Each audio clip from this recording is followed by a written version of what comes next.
políticas públicas na região metropolitana, algumas devem ser priorizadas. Entre elas, eu elegeria como prioridade uma política habitacional efetiva, que seja capaz de reduzir o déficit habitacional. Uma outra política pública que eu avalio muito importante está no campo da saúde preventiva, a ampliação de programas como de saúde da família, que possa integrar pessoas, por exemplo, pessoas idosas que estão dispostas a contribuir nesse programa, visitando famílias, elas previamente sendo qualificadas para executar uma política dessa.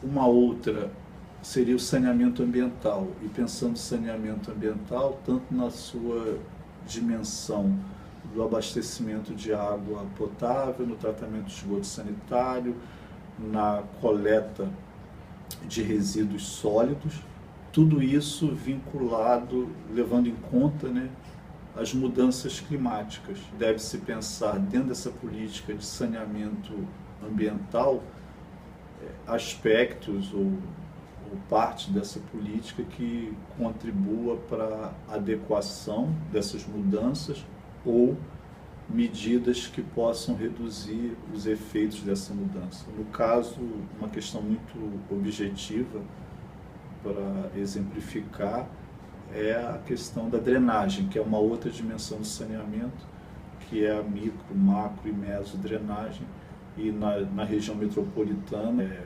visível os casos de alagamento quando chove bastante, quando chove muito na região metropolitana.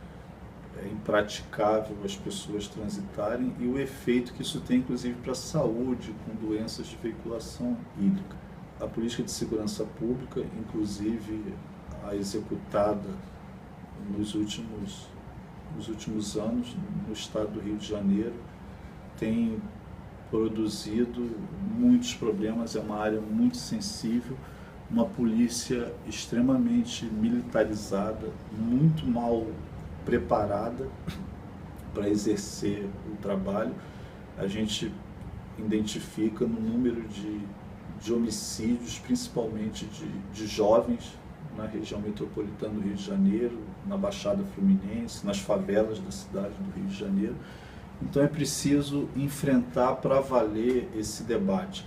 E esse debate passa pela desmilitarização da polícia militar do estado do Rio de Janeiro e um diálogo franco e sincero entre a sociedade civil e o poder público, que repense essa política e que passe também pela qualificação profissional desses policiais.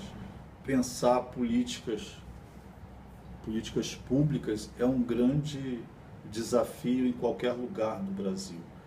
E é um desafio por quê? Primeiro, por conta do pacto federativo, um pacto que precisa ser revisto, aonde desde a Constituição de 88, municípios e o governo do estado ampliaram as suas responsabilidades. No entanto, os recursos eles continuam muito concentrados no governo federal.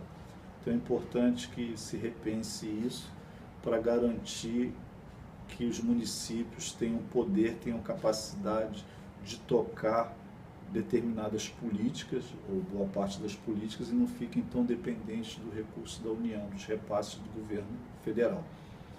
Uma outra dimensão que se combina a isso para garantir de fato uma boa política pública é radicalizar os processos democráticos, os processos de participação, aproveitando o que tem de positivo, que foi criado, como alguns conselhos setoriais, alguns deles funcionam bem, uma parte funciona muito mal, mas deve ser olhado, identificado como espaço com capacidade de se construir políticas públicas de forma dialogada. E uma outra coisa, um outro elemento dessa radicalização da democracia é incorporar novos grupos, novos atores sociais que emergiram principalmente a partir das manifestações de 2013.